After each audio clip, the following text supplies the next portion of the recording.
dhimma keessoo Itoophiyaa keessa seenuun humnoota hidhatan deeggara wal waraansi Itoophiyaa keessatti akka babal'atu nageenya dhabummaan Itoophiyaadhaa fi nageenya dhabdummaan gaafa Afrikatti gufuu guddaa ta'uuf socho'aa akka jirtu beekamee jira jechuudhaan qondaaltonni nageenya Itoophiyaa yaada isaaniitti ibsan. Eertiraan harka lafa jalaatiin humna faannoo hidhachiisaa ifatti ammoo humna TPLF wajjin ta'uun Itoophiyaa keessatti jeequmsa kaasuuf hojjechaa jiraachuu mirkaneessinee jirraan yaada qondaaltota mootummaati. Kabajamtootaa fi daawwattoota lammii miidiyaa qophii keenya dhimma hulaa galaanaatii fi kaaba Itoophiyaatii wajjin wal qabate haalota deemaa jiru irratti qopheeffannee isin biraan geenya. Amma dhuma qophii keenyatti nu faana turaan afeerraa keenya.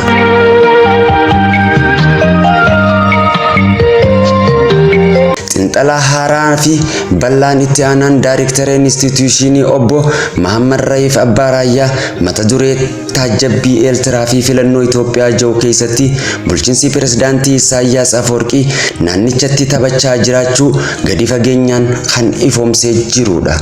Akka aangoonni xinxala isaanii jaanitti Itoophiyaan fedhii misooma uummata miliyoona 130 guutuuf guddina diinagdee isii 900 olitti ol fufsiisuuf carraaqqii guddaa taasisaati jirti. Haa ta'u malee mootummaan Eertiraa humnoota hidhatan keessattuu humnoota waraanaa TPLF deeggaruun deeggarsa maallaqaa loojistikiidhaa fi dandeettii waraanaa godhuun waliigaltee nageenyaa Piriitooriyaadhaa cabsuuf dhiibbaa guddaa gochaa kan jirtu ta'uu xinxalli kun kan ibsudha. Kaayyoon Eertiraan nageenya Itoophiyaa jeeqaa jirtuuf kan waa lama akeekuuf kan ja'u xinxalli kun tokko mormiin uummata Eertiraa kan Isaayyaas Afwerqii irratti ka'uuf foolachaa jiru. Kanaaf ajandaa gara birmadummaa biyyaa fi dantaa lammiilee Itoophiyaan akka waan tuuxetti jijjiiruun qaamni siyaasaa Eertiraa gama tokkotti dhufee fedhii Itoophiyaa akka dura dhaabbatan godhuudhaafi. Inni lammataa ammoo hulaa galaana diimaa Asab Itoophiyaan fudhachuun salphina sirna Isaayyaas waan ta'eef Itoophiyaan nageenya yoo dhabde isaaniif gaarii waan ta'eef jechuun kan ibsu xinxalli kun hireen guddina Itoophiyaa biyyoota baha Afrikaa sababa Eertiraa kanaan danqamuu mala jechuun sodaa fi yaaddoo qabus xinxalli kun kan akeekudha. Qondaaltonni mootummaa Eertiraa siyaasa keessoo Itoophiyaa irratti akka hooggansatti osoo hin taane akka paartii mormitutti ibsa kan kennaa jiraachuu isaa xinxalli kun kan eeru hoggaa ta'u, kunis ammoo warri TPLF wajjin michooma gaarii qabaachuudhaa fi kaayyoo fuuldura isaaniitiin mootummaa Itoophiyaadhaa kan amma biyya gaggeessaa jiru ifatti fuulduratti as bahee akka mormitoota wajjin tahee kan dhaabbachuuf deemu ta'uu ragaan kan ifoomsudha. Kanarratti dabalataan loltoonni Eertiraadhaa naannoo Itoophiyaa keessa socho'anii lafa qabachuun gocha biyyattii sadarkaa yaaddeessarra buuseeti jira. Yeroo Itoophiyaan filannoodhaa fi akkasuma immoo kallattii garaagaraatiin guddina saffisiisaa fiduuf tattaafachaa jirtutti jeequmsa keessootiin yaaddoo guddaa irra geesse kanatti waraanni Eertiraa daangaa Itoophiyaa keessa sochii waraanaa godhuun kan argamu gufuu Itoophiyaati. Eertiraan karoora walakkaa Itoophiyaa buufata doonii Asab fayyadamtu eeyyamummaa waadaa galtee kan turte ifatti jijjiiruu isiidha. Akka xinxalli instituushinii dhimma kanaa beeksisetti Eertiraan herreega diinagdee sababa qabeessa osoo hin taane miira duraan kan ture cuftee biyyoota ollaa kan Itoophiyaa wajjin faallaa ta'aniin marfamtee hojjechaati jirti. Dargaggoonni isaanii balbala galaanaa irraa akka hin fayyadamne Itoophiyaan nu sodaachisaa jirti jechuun faayidaa buufatichaa dhaabsisaa jiraachuudhaa fi faayidaa buufatichaa dhuunfaa sirna siyaasaa isaatiin eegsisachaa jiraachuu pirezidaantii Isaayyaas Afwerqiitis xinxalli kun kan saaxiludha. Naannichaa fi hawaasa idil addunyaatiif yaaddoo guddaa kan tahe hireen Eertiraa pirezidaantiin Isaayyaas Afwerqiitiin booda yookaan bu'uu isaatiin furmaata kan argatudha jedhan. Biyyattiin biyya duwwaa yookaan sheelisteet heera hojii hin qabne paarlaamaa yookiin hooggansa diizaayinii tokkollee karooraa fi kaayyoo qajeelfama baafattee kan hin qabne Eertiraan dantaa isiidhaa irratti shororkeessummaadhaa fi akkasumas dhaabbatoota shororkeessitootaa kanneen akka Alshabaab ISS fi garee dabalataa biraa eegumsa galaana diimaadhaa irratti balaa buusuu akka danda'us akeekkachiisa kan barbaachisu xiinxalli kun ifatti kan eerudha.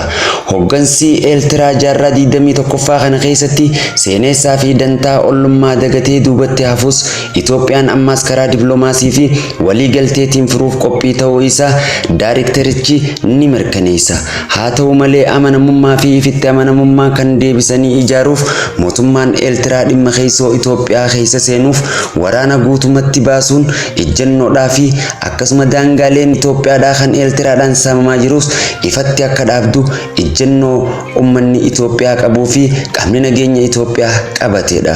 Uggura addunyaa kan irraa kaasee Eertiraa irraa kan kaase muummichi ministeeraa Itoophiyaa dhimma hulaa galaana diimaa argachuu qabdi ejjennoo juus amma irra deebi'anii kan itti fufan kan ibsamaa jirudha. Dhimma kana hordofuudhaan gootichi raayyaa ittisa biyyaa humnoota cimindoo jechuudhaan of ijaaranii nageenya Itoophiyaa goolaa jiran irratti tarkaanfii fudhachuudhaaf qophii ta'uu isaa kan beeksise daayireekteriin sabquunnamtii alaa raayyaa ittisa biyyaa kan ta'e Meejor Jeneraal Tashoomaa Gammachuu ibsa dippiloomaatotaaf kennaniin akka jedhanitti humnoonni cimindoo jechuun of ijaaran irratti tarkaanfii fudhachuuf Itoophiyaan yeroo kamuu caalaa qophii qabdi jechuudhaan ibsan. Humnoonni cimindoo ofiin jechuun ijaaraman mootummaan humnaan fonqolchuuf garee finxaaleeyyii faannoo TPLF Shaabiyaa irraa kan ijaaraman ta'uu qondaaltichi waraana Itoophiyaa kan ibsedha. Yeroo Itoophiyaan filannoof diggisaa jirtutti qormaanni kaabaan foolate kun fonqolcha mootummaa gaggeessuuf humna qabaachuu hin danda'an xiinxalli juus haa jiraatu malee hidhattoonni kaabaa kun ammatti biyyoota qaxanaa gadii kan masaanuu Itoophiyaa ta'aniin Suudaan, Masrii, Eertiraa fi kanneen kana fakkaataniin deeggaramaa waan jiraniif mootummaa Itoophiyaatis balaa irra buusan sodaa xiinxala kana keessatti kaayamedha. Ulaan galaanaa akka hin arganneef Masriin ammas deebiftee qocoloo nutti ta'uudhaaf jechuudhaan Itoophiyaan himata siidhaa dhiheessite.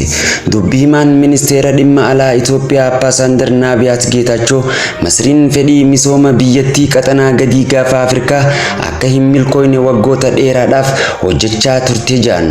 Ambaasaadar Naabiyaat ibsa miidiyaalee kannan irratti Masriin qaxanaa kana keessa kan marsuu fakkaattu sochii taasisaa jirtu akka deddeebii mul'achaa jira jechuudhaan himan.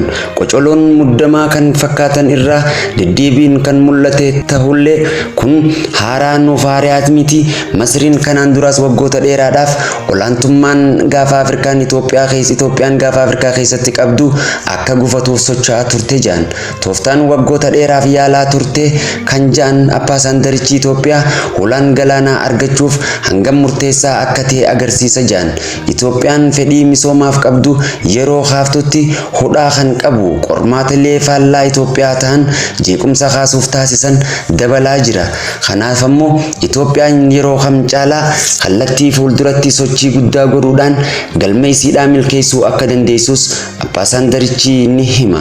Kun garuu waggoota dheeraadhaaf waan tureef Itoophiyaan yeroo kam caalaa ejjennoo birmadummaa biyyaa fi dantaa lammiilee eegsisuuf jabaattee kan hojjettu kan jedhu dubbii himaan ministeera dhimma alaa Itoophiyaa kun Itoophiyaan gaafii hulaa galaanaa argachuudhaaf yeroo kam jabeessitee kan itti fuftu jechuunis ibsasaa kan xumuroo hoggaa ta'u, gama kaaniin ammoo dhimmitti sochiin Eertiraadhaa fi Masriin walitti hidhatanii Itoophiyaa irratti dhiibbaa godhuuf socho'aa jiran tasumayyee kan hin milkoofne kan jedhu ibsin fi xiinxalli kallattii Itoophiyaatiin kennamu kallattii garaagaraatiin ni eera. Haa ta'uti malee gaafa Afrikaa keessatti sochiin Itoophiyaan godhaa jirtu olaanaa yoo ta'ellee keessoon Itoophiyaa sodaa nageenyaatiif akkasumas hojiileen siyaasaa kallattiin adda addaatiin danqamaa jiraachuu kan himu daran gaafa Afrikaa keessatti sochiin Itoophiyaan qabdu hariiroon dippiloomaasiin isiidhaa if duuba deebi'uudhaan ammas gama Soomaaliyaatis Jibuutii dabalatee Eertiraan,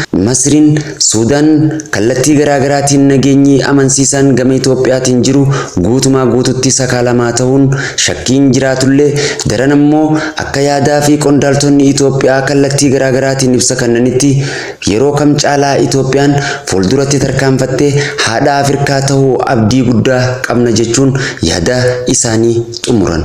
Kabajamtoota daawwattoota lammii miidiyaa qophii keenya kan kaaba Itoophiyaa Itoophiyaatii fi hiree Eertiraan sochii irra ittiin jirtu akkasumas kaaba Itoophiyaatiin qaamni mormitootaa hidhatee irratti isiniif qopheessine asirratti goolabna. Amma dhuma qophii keenyatti nu faana turuu keessaniif galatoomaa isiniin jenna.